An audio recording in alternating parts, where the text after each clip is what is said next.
ලංකාවේම යුද්ධවලදී මහාවංශය කියවන්න බලන්න මිනි ඔලු විතරක්. ඒ කියන්නේ මිනිස්සු මරලා ඔලු කඳු පිටින් ගොඩ ගහලා තියෙනවා. කඳු පිටින් ගොඩ ගහලා තියෙනවා. මිනි ඔලු උඩ රජවරු අභිෂේක කරලා තියෙනවා. පුදුම සසරක් මේක. ඊට පස්සේ ඔබ කල්පනා කරලා බලන්න LTT කලබල කාලේ පෙති ගහලා දාපු හැටි මිනිස්සු බස් වලද ගම් වලද ඊළඟට රණ විරුවෝද මිනි කොහොමද කුණු වෙවි යනවා ඊළඟ ලොරි පිටින් මිනි ගෙනල්ලා බානවා ගෙවල් වලින් හොඳට ඇහැ කන පේන අතපය තියෙන දරුවෝ ගෙනියනවා ගෙදරට මිනි පෙට්ටිය එනවා සීල් කරලා කෑලි සමහර මිනි පෙට්ටි වල කෑලි අඩු තැන් වලට කෙහෙල් කොටන් දාලා හදලා මෙහෙමයි මේ සසරේ ස්වභාවය මිනිස්සු හැඬුවා ගොඩක් මිනිස්සු වැළපුණා ගොඩක් කාලෙන් කාලෙට මොනවා හරියනවා ඊට පස්සේ සුනාමිය කාලේ බලන්න මිනි කන්දරාව ගස්වල එල්ලිලා ලිං වල වැටිලා ලඳු කැලෑවල ඇලවල් වල දොළවල් වල පාරවල් වල කෝච්චි වල වාහනවල කොච්චර මිනි එල්ලිලා තිබ්බද දකින මිනිසුන්ගේ හිත් වලට කොච්චර සන්තාපය ආවද මොකද්ද පින්වත් මේකට කියන නම ඔක තමයි සසර මේක තමයි සසර සංසාරය කියන්නේ දුක් කරදර මැදින් සුළු සතුටක් ලබන දුක් කරදර ගොඩාක් මැදින් චූටි සතුටක් ලබනවා මේක තමයි සංසාරය කියන්නේ මිනිස්සු කරදර අඩු වෙනකොට උඩ පැන ඉන්නවා ඊට පස්සේ කරදරයක් ආපු ගමන් දරා ගන්න බෑ මේ ලෝක ඉතිහාසෙත් ලංකා ඉතිහාසෙත් සැනසෙල්ලෙන් හිටපු කාලේ හැටි නෑ පින්වත්නි මිහිඳු මහරහතන් වහන්සේ ශ්‍රී සද්ධර්මයේ ලංකාවට රැගෙන ඇවිල්ලා මේ ලංකාව ධර්මදීපයක් කරලා රහතන් වහන්සේලාගේ යුගයක් කරලා මිහිඳු මහරහතන් වහන්සේ පිරිනමන් පෑවට පස්සේ අවුරුදු 30 ගානයි මේ රට සිංහල රාජ්‍යයක් විදිහට තිබ්බේ. සේන ගුත්තික කියලා මේ සොලි දෙන්නෙක් ඇවිල්ලා මේ රට ආක්‍රමණය කළා. රහතන් වහන්සේලා වැඩ ඉද්දී මිනිසු පෙති ගැහුවා. මේ රහතන් වහන්සේලා පහළ වෙලා රහතන් වහන්සේලා වැඩලා රහතුන් බිහි කරලාවත් මේ ලෝක ඉතිහාසයේ මේ ලංකා ඉතිහාසයේ මොන ඉතිහාසයේ හරි ඒ හැටි කාලක් සැනසෙල්ලේ ඉන්න බෑ. ඉතින් මේ දුක් කරදර අවබෝධ කරගෙන සසර දුකෙන් නිදහස් වෙච්ච අය අමා නිවන් පුරේට ගියා. ඒ නිසා මේක මේ දැන් අපි සාමාන්‍යයෙන් අපි දෙවිවරුන්ට යාඥා කළාට පහන් තිතිය දෙවියන්ට කිව්වට ඇයි දෙවිවරුනි මේ කරදර පේන්නේ නැද්ද? අහස පොළොව නුහුලන කරදර මේ ලෝකපාලක දෙවිවරුන්ට පේන්නේ නැද්ද කියලා අපි කිව්වට දෙවිවරු දීර්ඝායුෂයි. ඒ දෙවිවරුන්ට අවුරුදු 1000 ගානක ජීවිතයක් තියෙනවා. ඒ ජීවිතේ ඒ දෙවිවරු දැක්ක රහතුන් ඉද්දින් මිනිසු පෙති ගහලා කපලා දාපු හැටි. ඒ දෙවිවරු දකිනවා බුදුරජාණන් වහන්සේ ජීවමානව ඉද්දින් ව්‍යසන වලින් එක ගමේ 511කට මැරිලා තියෙනවා. නාදිකා ගමේ මිනිසු 500 ගානක් මැරුණා ව්‍යසනයක් ඇවිල්ලා. ඊළඟට රජගහනුවර ගොඩාක් මිනිසු මැරුණා මේ රෝග ව්‍යසන ඇවිල්ලා. බුදුරජාණන් වහන්සේ පිරිනුවම් පාන්න කලින් රජගහනුවරින් මැරිච්ච මිනිසුන්ගේ 24 ලක්ෂයක් මාර්ගඵල ලැබපු දෙවිවරු ඉඳලා තියෙනවා. ඒතුළු 24 ලක්ෂයක් මාර්ගඵල ලැබපු අය බුදුරජාණන් වහන්සේ පිරිනුවම් පාන්න කලින් දෙව්ලොව ඉන්නවා කියන්නේ රජගහනුවරින් විතරක් කොච්චර රජගහනුවරින් මැරිලා තියෙනවද? ඒ නිසා මරණය, රෝග, පීඩා, ਸੰతాප කියන ඒවා පින්වත්නි මේවට කියන්න තියෙන සසරේ යන සත්වයා උරුම කරගත් දේවල්. දැන් අපිට මේ වෙලාවේ පින්වත්නි දැන් අපි කියමුකෝ මේ කරදර කංකටොළු වෙද්දී ධනමාධ්‍ය තුලිනොත් ඒ වගේම නොයෙකුත් ප්‍රකාශන තුලිනොත් මිනිසුන්ගේ හිත් සනසනවා. ඇත්තට මේක හොඳයි. නමුත් මේ සැනසෙල්ල ASCII මිනිසු මේක අවබෝධ කරන්නේ නැද්ද? දැන් නම් සනසවන්න කවුරු හරි ඉන්නවා. අනාගතේ සසරට වැටුණාට පස්සේ ආයෙත් කවුද නුඹලාගේ දුක් ਸੰతాප සනසවන්නේ? දැන් අපි අහවල් තැන මෙච්චර මැරුණා අහවල් තැන අච්චර ලෙඩ වෙලා කියලා දන්නවා මාධ්‍යයේ තියෙන නිසා. ඔයාලා හිතන්න හුලුවත්තේ එළියෙන් යන ඊළඟට අනබෙරයෙන් මේ පණිවිඩ දැනගන්න කාලේ ඈත ගමක මිනිස්සු 100 ගණන් මැරෙද්දි ඒ රටේ මෙහා පැත්තේ කෙළවරේ මිනිස්සු එක දන්නේ නැහැ. මේ රටේ එක පැත්තක නාය ගිහිල්ලා මිනිස්සු වෙනසි යද්දි ඒ රටේ අනිත් පැත්තේ කෙළවරේ අය ඒව දන්නේ නැහැ. ඒ නිසා පින්වත්නි මේ දැන් අපි දන්න නිසානේ මේ අඬනවනේ. රෝග වලින් දවසට මෙච්චර මැරුණා කියලා අපි මේ බය වෙලා තැතිගෙන මේ ලෝක සත්වයා වාසය කරනවා.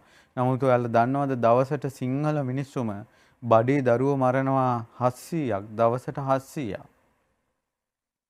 දවසට 700ක් සිංහල මිනිස්සු දරුවෝ ගබ්සා කරනවා. ඒවට මොකද්ද කියන්නේ? ඒවට මොනවද විසඳුම්? ඒවට කවුද ශෝක කරන්නේ? මේකට කියන නම තමයි පින්වත්නි සසර. මේක තමයි සසර.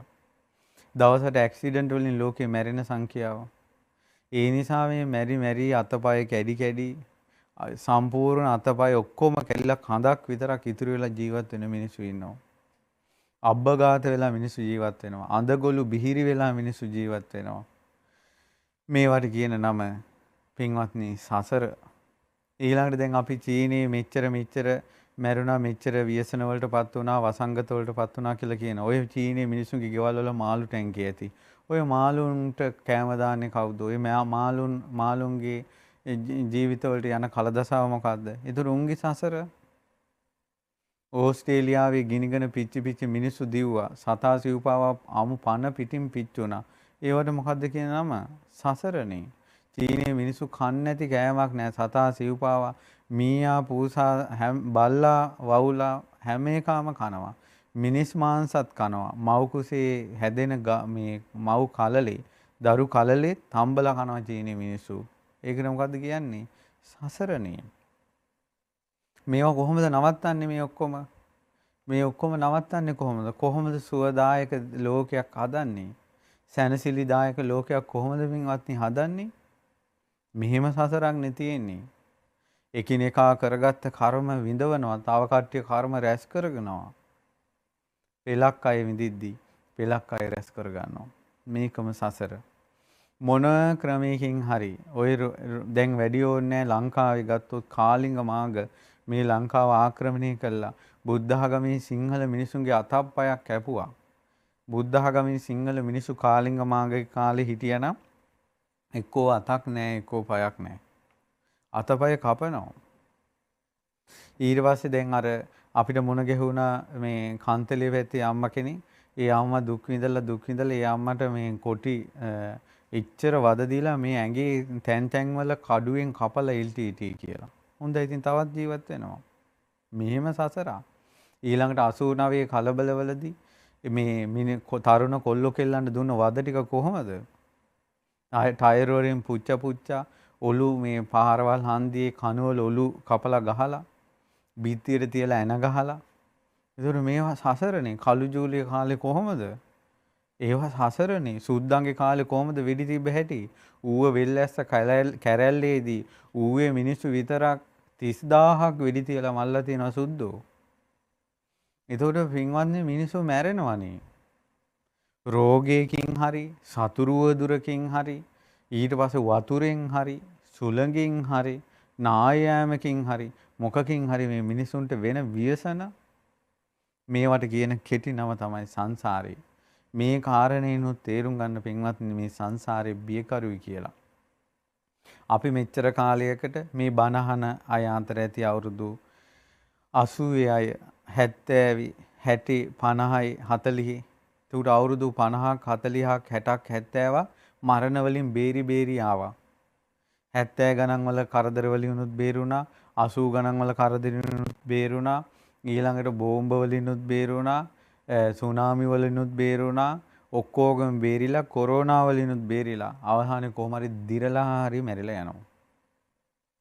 මෙච්චර කාලයකට අපිට මරණය මොන නොගැහුණාට කවදා හරි මරණය අපිට මුනිච්ච වෙන දවසක් එනවා ඇහැට මං අරගන්න බැරිව.